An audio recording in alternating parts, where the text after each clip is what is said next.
Hi, welcome everyone to this third module of Diversey training series on infection prevention. My name is Claire Khosravi, and today we're going to talk about one of the regulations associated with our disinfectant, the BPR.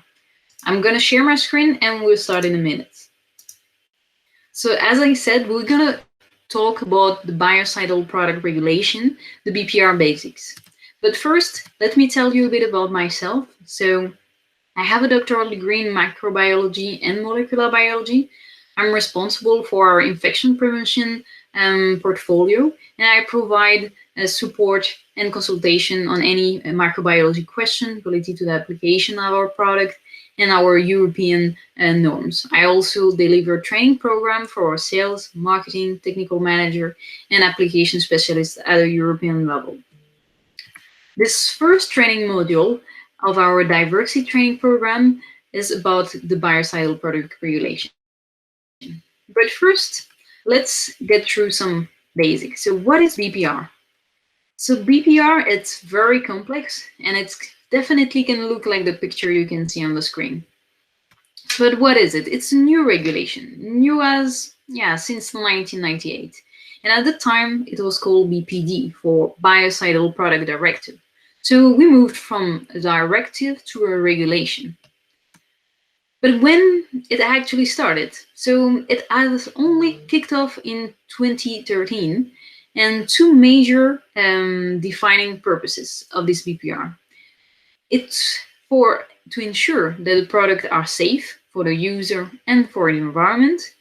And the second purpose is to ensure that products are effective against the target microorganism. So, and of course, the goal is to apply the same set of rules across all European Union. So before BPR, there was different local requirements, different complexity, different tests required to prove efficacy, and different legal definition of what is needed.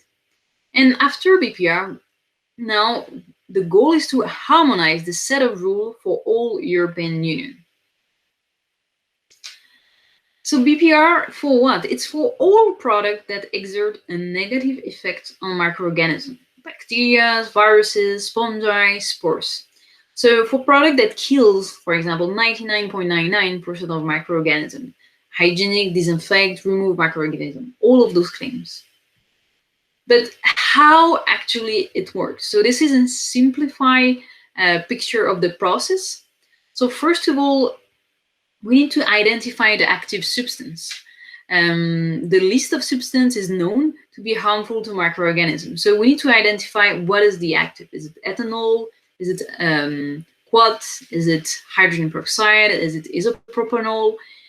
And then we need to identify the biocidal product that contains those active substances.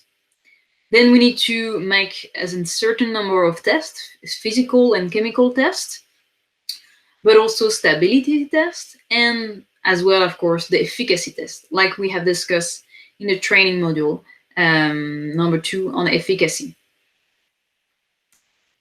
So this is guidance structure where you can see all the different segments of BPR. So you have the first volume is about the identity, the physical chemistry and methodology that we need to follow, that the manufacturer needs to follow in order to comply with the BPR guidelines. Then we have the efficacy requirement, the human health requirement with a risk assessment, the environment, and some specific additional guidance. There are several product type categories, also called PTs. There are 22 actually PTs in total. But we need to know what are the most relevant for our disinfectant. So we have, of course, PT2 for surface disinfection, but also PT4 for the food and feed area. But it's important to understand as well that there is the PT1 for the human hygiene product, the veterinary hygiene, PT3, and the preservative, which is PT6. But how does it work in terms of registration timeline? So we don't want to go into too much details, but of course there are several phases when you want to register a product through BPR. So you first need to prepare your BPR dossier. So as we discussed before, you need to identify the active substance, you need to perform the physical and chemical tests that are needed, the stability test, but as well the efficacy test. And all of this preparation needs to happen before the active substance approval date, which is set by the ECHA.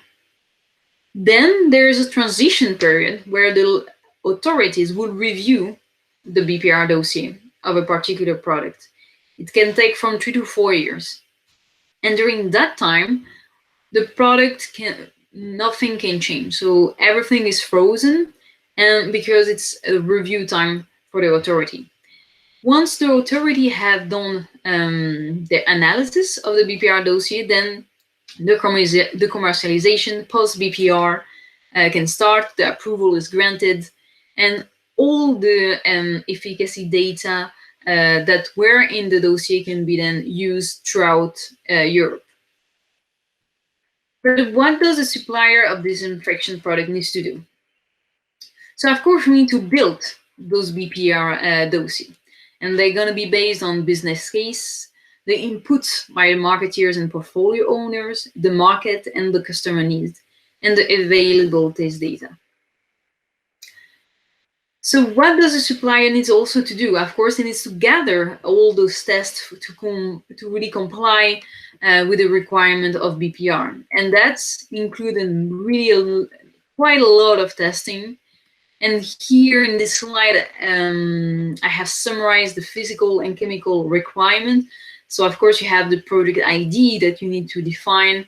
You need to have your stability testing strategy. You need to have the stability of the product shelf life. And that's a lot of work. And of course, all of those tests needs to be done by a GLP laboratory. Then we have the efficacy requirements. So in order to claim a chemical is a disinfectant, you must prove it.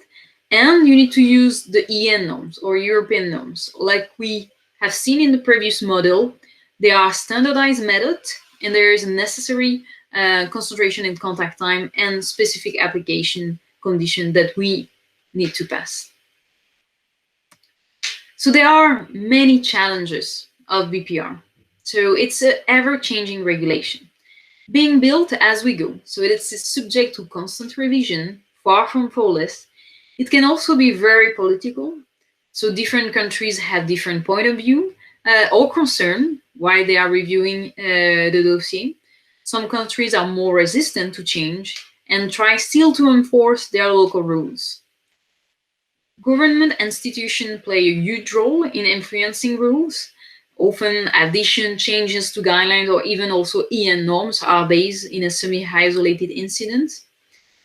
And then the industry point of view is not often valued or disregarded. So supplier or disinfectant are often seen as the bad guy who only care about selling product, which is definitely not something that we would like to do.